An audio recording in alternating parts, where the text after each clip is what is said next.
ఆ బియ్యంలో కొంత భాగాన్ని సోమవారం శివాలయంలో శివుడి కోసం సమర్పించాలి. అలా సమర్పించిన బియ్యంలో కొంత భాగాన్ని తెచ్చి అన్నం వండుకోవాలి. అప్పుడు శివానుగ్రహం వల్ల ధనలాభం కలుగుతుంది. అలాగే బుధవారం పూట దగ్గరలో ఉన్న విష్ణు సంబంధమైన ఆలయానికి బియ్యం తీసుకొని వెళ్ళి విష్ణుమూర్తి ప్రసాదాల కోసం ఆ బియ్యం ఇవ్వాలి.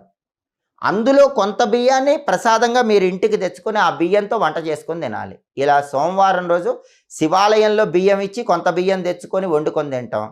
బుధవారం రోజు విష్ణు ఆలయంలో బియ్యం ఇచ్చి ఆ బియ్యంలో కొంత బియ్యం తెచ్చుకొని వండుకొని తినటం ద్వారా శివుడి అనుగ్రహము, విష్ణుమూర్తి అనుగ్రహము కలిగి మీకున్న దరిద్రం మొత్తం పోతుంది, ధనలాభం కలుగుతుంది. అయితే దేవాలయానికి వెళ్ళలేని వాళ్ళకు కూడా ఒక ప్రత్యామ్నాయం చెప్పారు.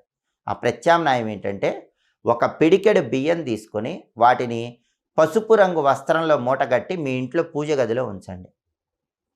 రోజు దానికి అగరబత్తులు చూపిస్తూ ఉండండి. ఎప్పుడైనా పండుగ